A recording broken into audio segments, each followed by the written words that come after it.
C'est Pélagie Ronguet. Je suis enseignante-chercheur à l'Institut de mathématiques et de sciences physiques, qui est une entité de l'Université d'Abomey-Calavi.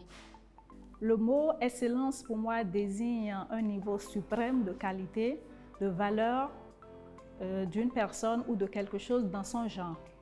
En effet, la vision actuelle de l'Université d'Abomey-Calavi en termes de formation et de recherche est basée et axée sur l'efficacité et l'excellence.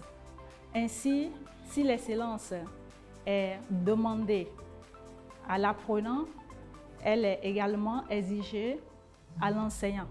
Ce qui signifie que les enseignants sont de plus en plus invités à intégrer l'utilisation des outils numériques dans leur apprentissage dans le but de pouvoir promouvoir l'excellence en question. Je retiens de la formation d'experts en éducation numérique que pour mettre en place un cours en ligne, il faut forcément passer par des étapes.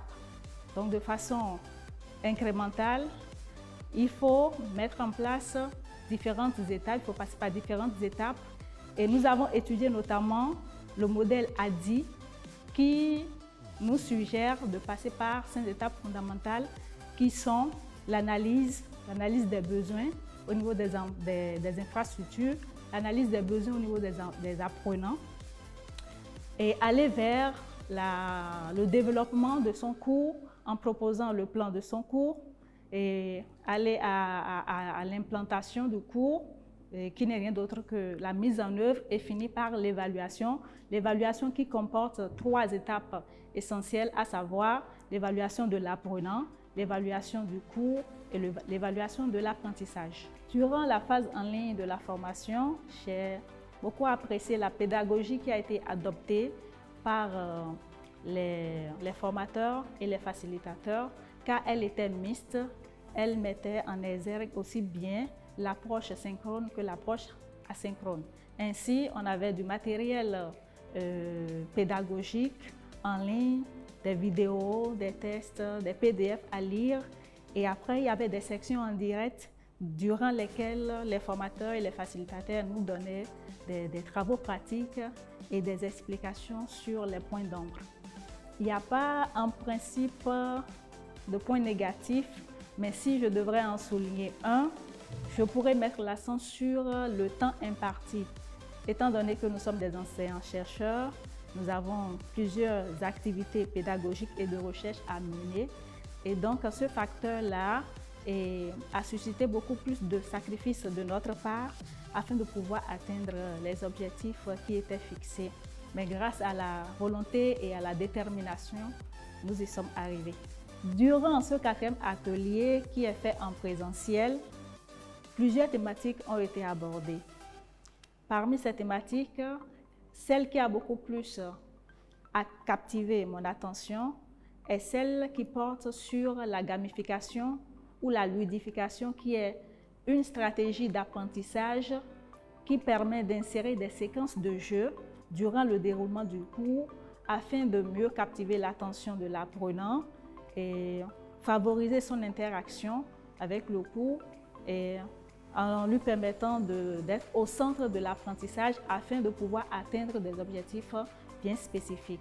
Cette expérience est très belle, elle est engageante pour moi parce qu'elle m'a fait découvrir pas mal de notions inhérentes à la réussite d'une formation en ligne. Pour pouvoir mettre en pratique cette formation au niveau de mon institut, afin de mieux impacter l'enseignement qui est donné du point de vue numérique, je pense déjà de rapprocher des parties prenantes en commençant par l'administration, en faisant un plaidoyer pour avoir son soutien dans l'acquisition du matériel de formation par exemple, donc tout ce qui est outils numériques, et tout ce qui pourrait permettre d'avoir accès à Internet. Je veux parler de l'infrastructure du point de vue global et en passant par les enseignants, mes collègues qui sont censés pouvoir m'aider dans la facilitation de mon cours et en finissant par les apprenants eux-mêmes pour effectuer une sensibilisation afin que cette nouvelle façon de faire l'enseignement puisse être adoptée et puisse être profitable à toutes les parties prenantes. Durant toute cette formation, les formateurs et les facilitateurs nous ont donné l'exemple. Ils nous ont montré le chemin, comment procéder.